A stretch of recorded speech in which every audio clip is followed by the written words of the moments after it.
Hi, folks, and welcome to another episode of Careers and Coffee. And Josie and I's first one back, and I'm absolutely delighted to be welcoming Allan Cadzow. So, Allan is the Corporate Director of Children and Young People at Suffolk County Council. So, he's going to join us today, talk a little bit more about his work supporting children and young people across Suffolk, his own pathway, and skills that we need to have in young people moving forward. So, let's bring Allan on to talk to us a little bit more today.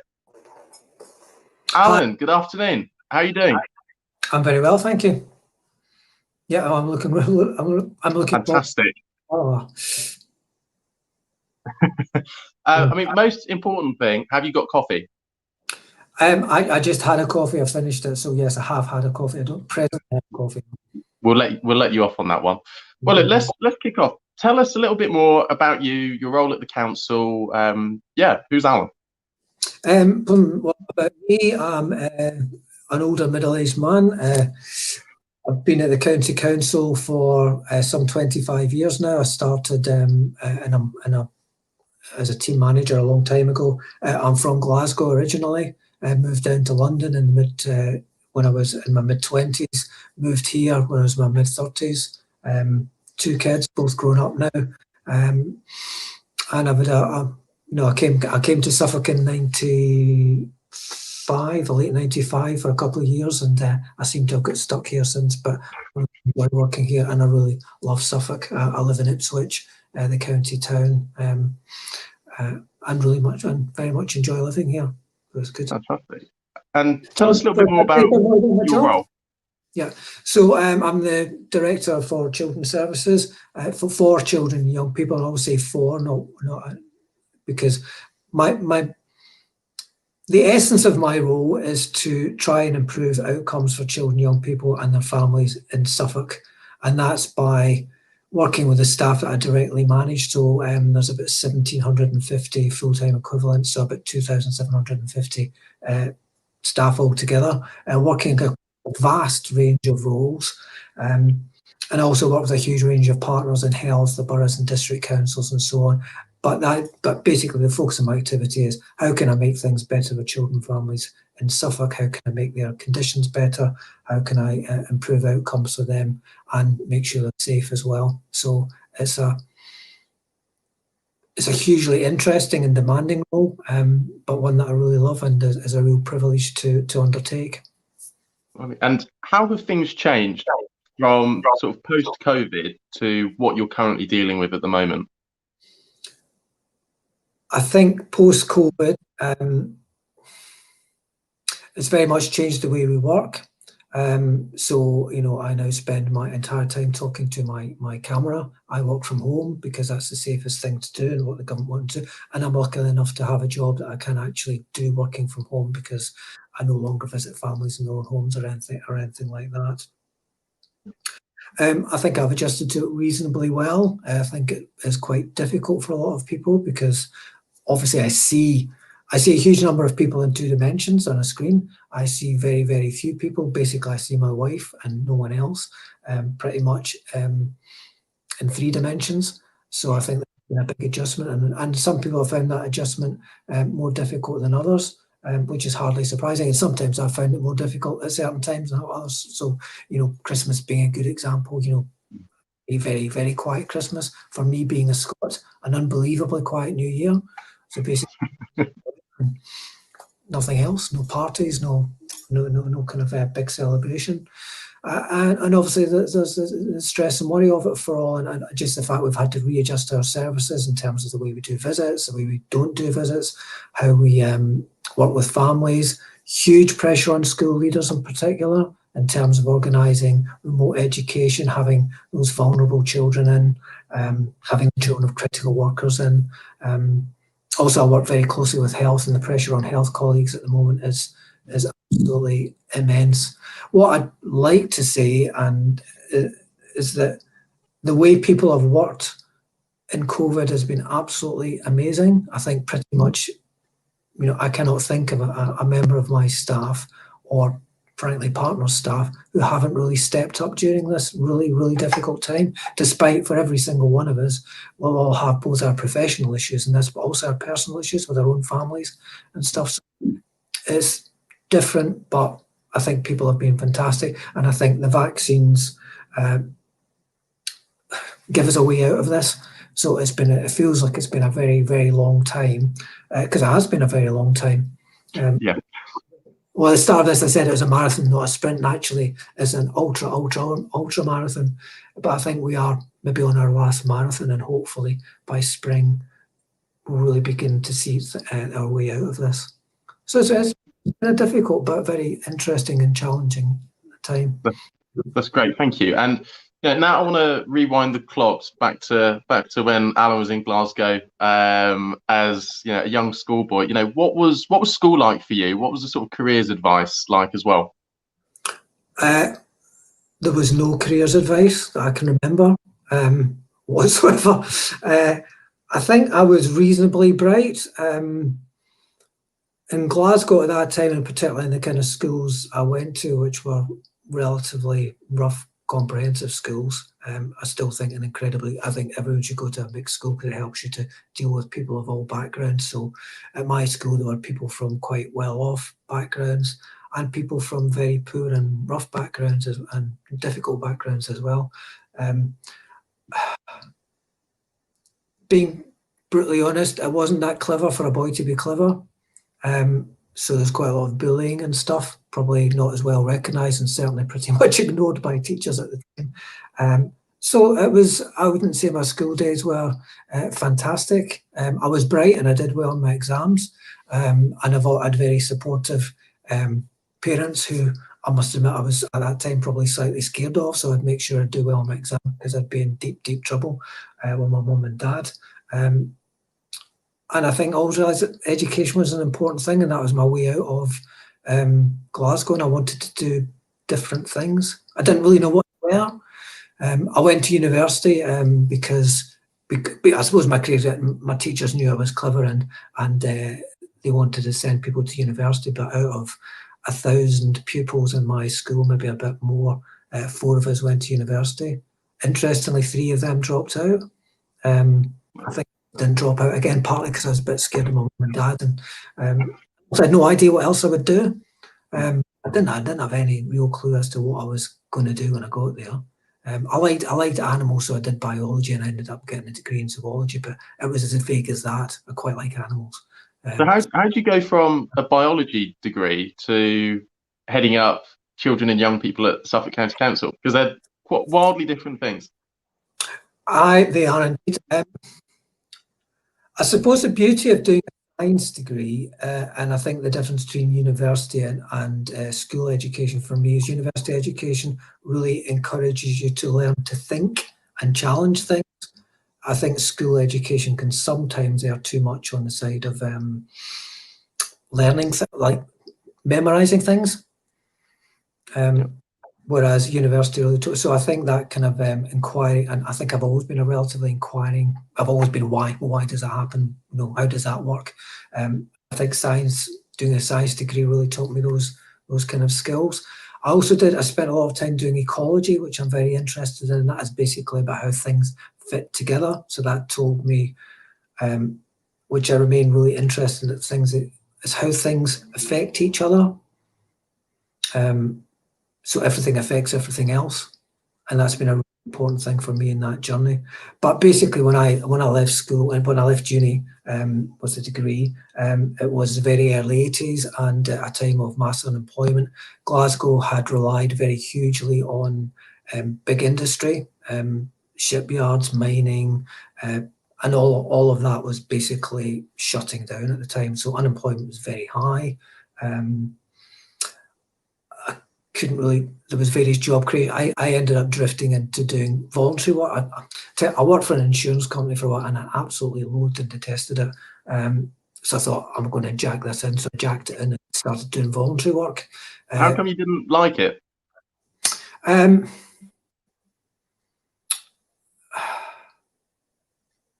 It was all selling, which I don't like doing, though actually the skills of selling were quite interesting. It's always quite interesting to learn what a salesperson's techniques are, so you find yourself getting sold stuff you don't want to.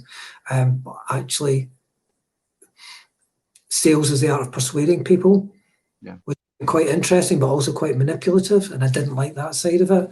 And I was wearing a suit and a tie. My mates were all kind of like cool, and well, certainly cooler than I was. And I just didn't want to do it. And I knew that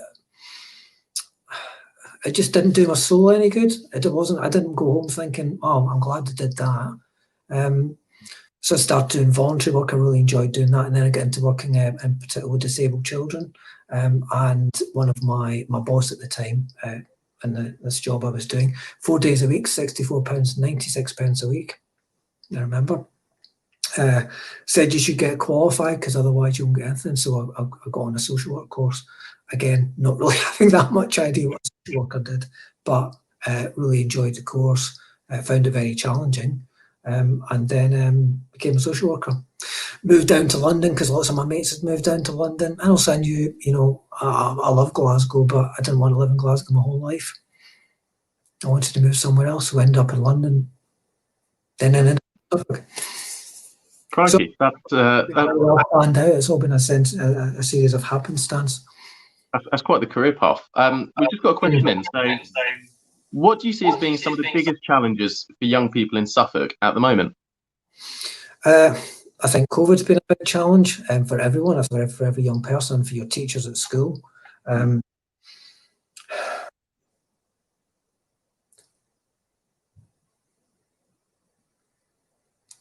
think probably the biggest challenge. So I suppose my advice would be kind of stay true to yourself, even if something isn't hugely, and study what you want to study. I think what Jordan said, I studied, at school I studied all the things you study. I did maths, English, English in particular. I did a degree in science. Why would that make you a social worker? I don't know. So I think look, but study what you want to study. It always amazed me that people at school, and particularly at uni, did things they hated because it would get them a job, and thought, well, why are you studying something you hate to get a job in something you hate? Surely that's guaranteed unhappiness. So don't do that. I think getting a job's a challenge. I think unemployment will increase because of COVID. But again, I think once we bounce out of COVID, I think there'll be new opportunities there. And don't restrict yourself. Don't think that try and get decent careers advice if you can, but be imaginative and creative. And if you really want to do something, get good advice from people and go for it. Because at 16, I was a very unconfident, as I say, in school, a bit of a swot, but that involved a lot of bullying, which ain't exactly great for your self-esteem. And whilst my parents loved me, they probably were in some ways the most encouraging of people. So, but have faith in yourself. Studying's important. It may not seem important at the moment, but actually it's really important in your way into having opportunities, the biggest variety of opportunities, even if you don't know what you want to do now, is to get decent grades and as wide an education as possible. Fantastic advice. Thank you, Alan. And we just got a question in from David Wallace. So, funding cuts. How should a young person wanting to work with children regard and perhaps prepare for the uncertainty of funding?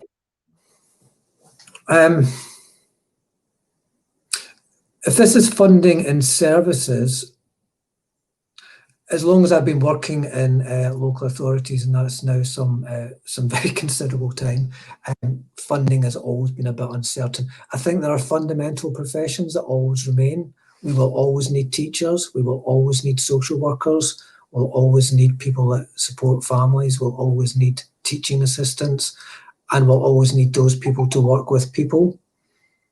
So I think that making sure you get the maths and English, because they're absolutely crucial. I would always advocate science because I still love science, and I think science gives you all sorts of skills in terms of thinking skills that are very useful in all sorts of professions and very good for you questioning things. But funding's always uncertain. But I say, there'll never be a stage where we don't need schools, where we don't need social workers, where we don't need pretty much everything that exists. Early years settings, universities, colleges that we have already, and they will continue into the future. those institutions have lasted hundreds of years. They change, but they'll still be here probably hundreds of years from now, assuming human beings don't destroy the planet in the meantime. Definitely, thank you. Here we go, another question. So, hi Alan, please can you share the top objectives which we can work on in collaboration?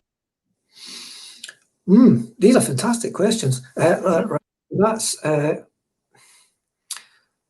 suppose for me, what I hear a lot from families, and understandably, and can be very frustrating sometimes, personally, is when things aren't joined up. So I think we're much, much better at working across the whole system. So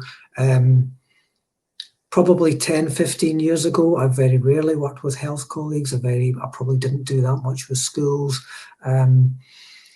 Whereas now we work across the system much better and try to be much more joined up. So the top objectives for me are making sure that your services work in a seamless way, that you're not making people tell their story twice if you can avoid it. That when you're working with people, make sure so say Jordan's providing them a service and then I'm going to provide them a service. Make sure that Jordan passes that on to me appropriately. I talk to Jordan, make sure that things work. I think increasingly we'll probably want to join up the money a bit more, because money's still very separate. So the health get money, we get money, and that's not always easy to do. But in integrating services, making them much more focused on the outcomes for children, young people, and families, rather than because I think services used to be very based on what services expected to happen, rather than what wanted. So I think we very much more ask families, what do you want out of this, and how can we best do it? That certainly doesn't always work, and it's a long, long way from perfect, but that's the kind of way we're trying to move much more. And that is particularly, and also I think we need to hear the voice of young people. That's great. We used to. And we just got another question. So, what are some real positives which are happening right now for young people? I think computers are, I think there's some really interesting stuff around technology, both so I think to some extent we're just beginning to get to the foothills of what technology can do. Some of that's quite scary. So, the rise of, surveillance technology, do Facebook know absolutely everything I do all the time? Devices that sit in your house and listen to you. So that kind of bit's quite scary. On the other hand, I was trying to imagine how we'd have coped with COVID in a pre-internet area, a pre-broadband era. It'd have been a lot harder. So I think there's huge opportunities there for young people. I think there's probably huge opportunities around alternative energy, the way we're going to have to change things around actually helping the planet heal, destroying it less. I think it's really important, and I'm really impressed by young people's involvement in the climate change agenda, and increasingly actually in the biodiversity agenda. We are killing off a lot of the animals and insects that live in the world. So I think they'll be growing areas. So I think there's whole things that are happening now, which is why I encourage as wide an education as possible. Because I think if you're too narrow, then it can kind of might get you stuck down an avenue that you don't want to be stuck in. And also, I think young people have been absolutely fantastic through COVID. What we've seen from lots of, and I know it's been incredibly difficult for young people just as it has for adults, but huge amounts of creativity and reflection and thinking about what they want to do and how would, what I want to do with my life, what are the challenges going to be. Because actually, COVID has given people a lot of time to reflect. Sometimes this has been very boring, but some of it's very good. No, that's brilliant. And before we come on to the next question, I want to talk a little bit more about sort of young people skills at the council. Yeah. If I'm a young person and I'm starting my new job there on Monday, what sort of stuff can I expect from Suffolk County Council?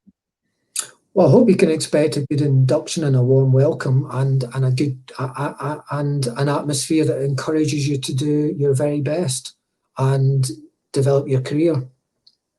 I think the public sector can be thought of as very dull, but actually there's a huge variety of jobs, not just in CYP, but across the whole of the public sector, that are very interesting, have rewarding careers, and I think, maybe make your soul feel good. So you're doing good stuff that's important, that makes a difference in people's lives.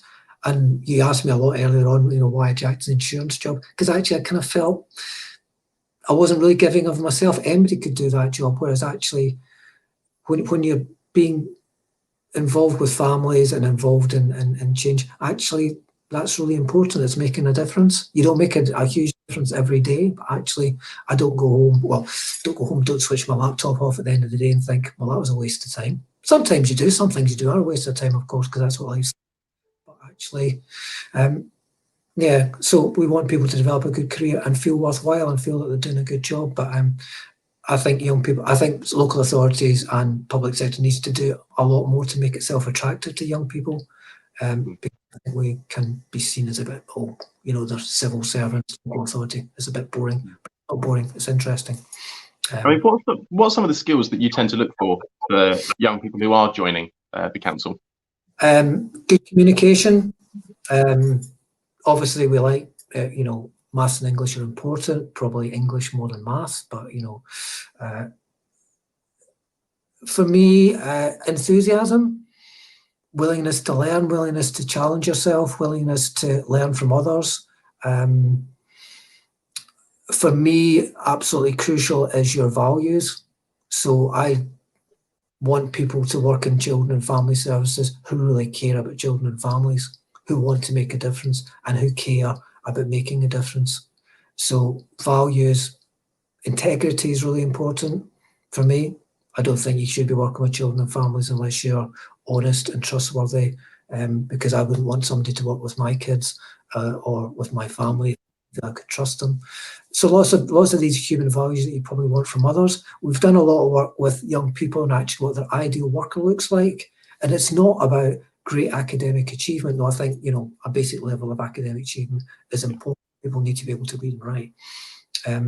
But it is about those being honest, doing what you say you're going to do, being optimistic actually is quite important, particularly working with children and families, because we often work with children and families who are in very difficult circumstances, and often they don't have that much hope for themselves. So being able to be hopeful and optimistic and help people to move on to into a better space and a better place is really important. I think the other thing we offer workers, and I think is really important, because that when you're doing that kind of work, it's quite emotional and it's quite draining. So it's really important you have very good supervision and support as well. So all those kind of things. Empathy is another really important skill. Well, quality. That's excellent. Thank you. And we've just got another question. So for young people who are unsure about what they want to do, how would you recommend they move forward to discover a good path? I think there's a certain amount of patience. I think when you're speaking as a much older person now, when life rockets by, life rockets by more than you're old. Things seem to take forever when you're young. It's very easy to doubt yourself. It's very easy to think nothing will ever be good for me. It's very easy to get put back. So I think have faith in yourself. Find people that love you and that can trust you, that you trust. Stick to them. Don't be tempted by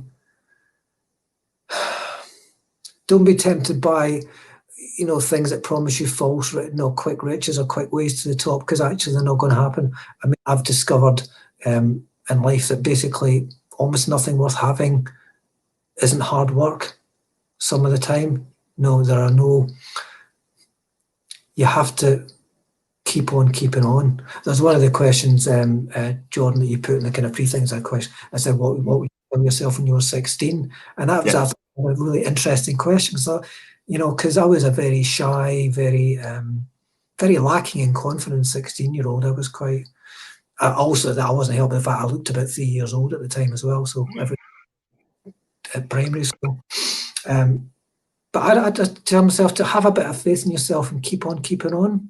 You'll get there in the end. And do you think, those things such as, you talked there, about being younger and not having much confidence. Do you think that's something you develop over time? Do you think it's something where you need to have setbacks and then you develop it? What's your take on that? I think you do develop it over time.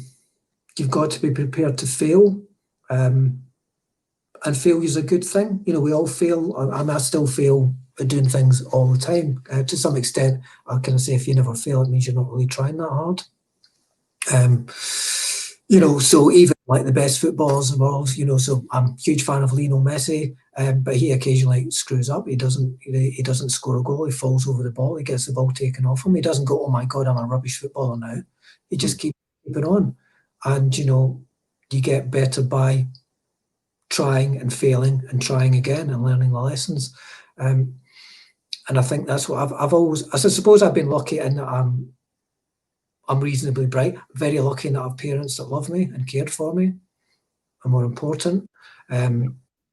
I've made better choices of friends as I've got older. I think when I was at school, my choices of friends were the people who bullied me, and that was a very bad choice because that doesn't help your self-esteem. And I managed to get out of that. Yeah, that's great advice. Thank you.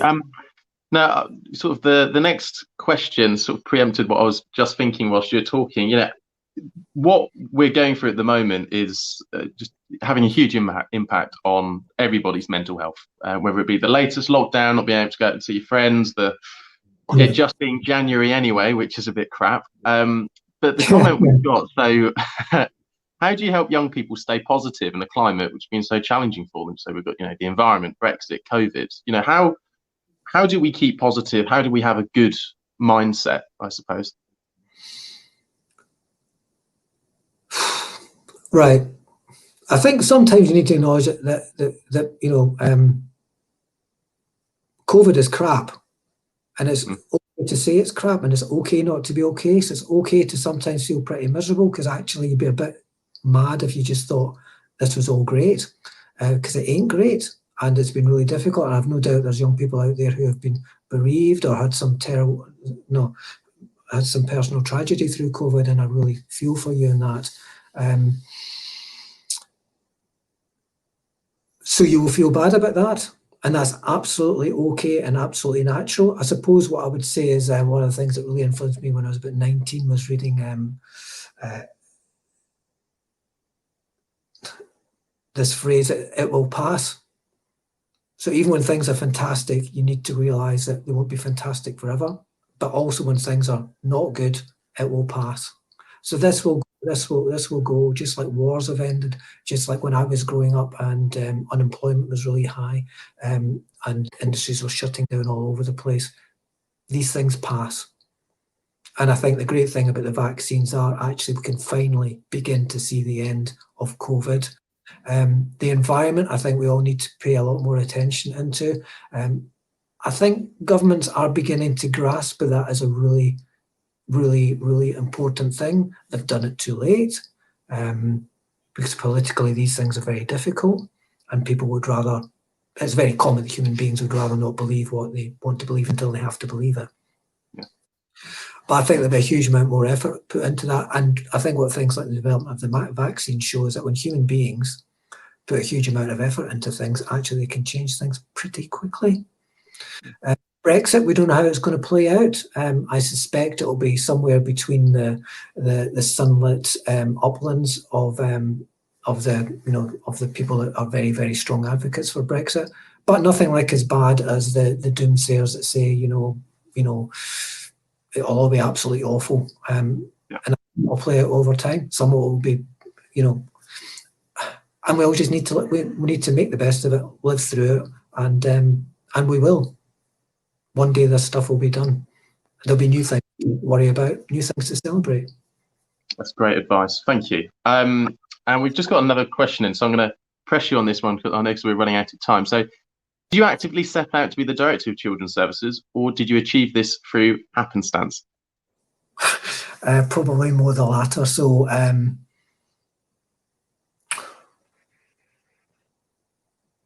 very proud to be the director of children's services, and I really enjoy it. And I've got a fantastic team working for me, all the way, right throughout, which is great.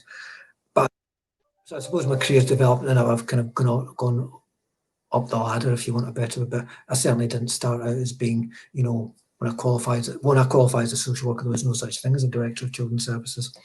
But I certainly didn't qualify thinking I'm going to get to the very top. I've just kind of worked my way up, and because I'm really interested in things, I've always kind of, I've just wanted to get involved in things and do things, and also because I do want to make things better for children and families. I'm not saying for a fact that I do that every day, but I strive to do it every day.